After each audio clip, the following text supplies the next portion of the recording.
Hey friends, today I'm going to teach you 4 main bread tips to use and remember when you make your own bread, and I'm also going to teach you how to knead your own bread. Tip number 1, flour. Flour can be a little bit tricky when you're making bread. Sometimes you need a little less than what the recipe calls for, and sometimes you need a little more. So go ahead and try different things with your recipe until you get it to perfection for what you like. Something to remember with that also is if your bread turns out not the way you wanted it to, you can still eat it. It's okay, it won't go to waste. Just remember the next time you make it to slightly change your flour usually is the biggest problem with it not turning out the way that you want it to. Tip number 2, don't be afraid to switch out ingredients for something that you would rather have in your bread. For example, if you would rather use honey instead of sugar, go ahead and try it. See how it turns out. I'm sure it'll turn out great. Or if you'd rather maybe use applesauce instead of oil, try that. One that I frequently like to do is I like to put extra leftover oatmeal that I had from breakfast that morning. It helps make the bread extra moist, and if you don't happen to have extra prepared oatmeal around to put into your bread, but you want to add oatmeal, go ahead and do a trick that my mom does, and she takes a 1/4 cup of quick oats and she'll dump that in and just subtract a little bit of the flour. Tip number 3, when to cut your bread. I know bread smells absolutely amazing when it comes out of the oven, but you need to be patient and wait for it to cool off.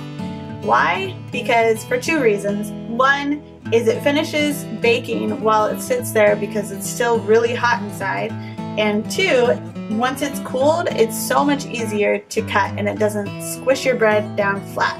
Tip number 4, something that I do, this is not the actual tip, but a quick tip is I like to close my bread using a clothespin because it's super easy to take off and to put back on.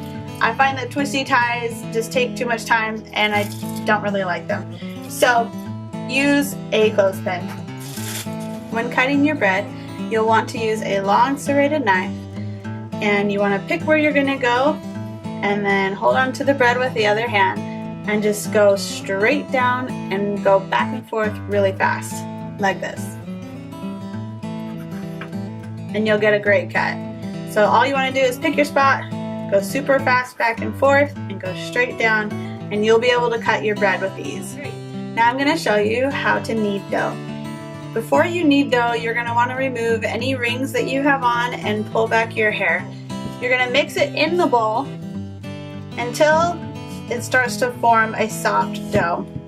You want to reserve some of your flour outside of the bowl because you're not going to be able to mix it all in with the spoon. This is when you want to get nice and dirty. Take it all off of your spoon that you're mixing with.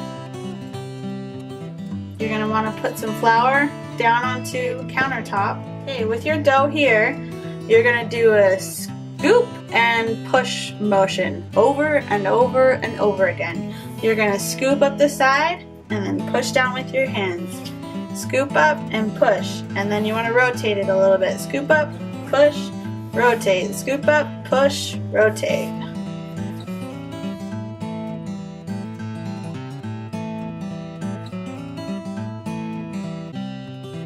So you want to allow your dough to get a little bit sticky. It starts to stick to your hands, and that's when you want to just push a little more flour in there and then keep kneading.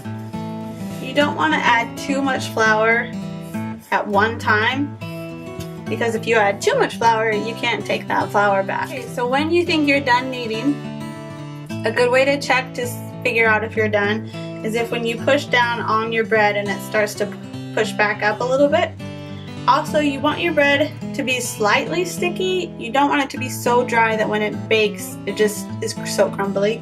You want it to be slightly sticky when you touch it so that you know there's still moisture in there when it bakes. It's not all gonna cook out, so it'll still be a little moist when you bake your bread.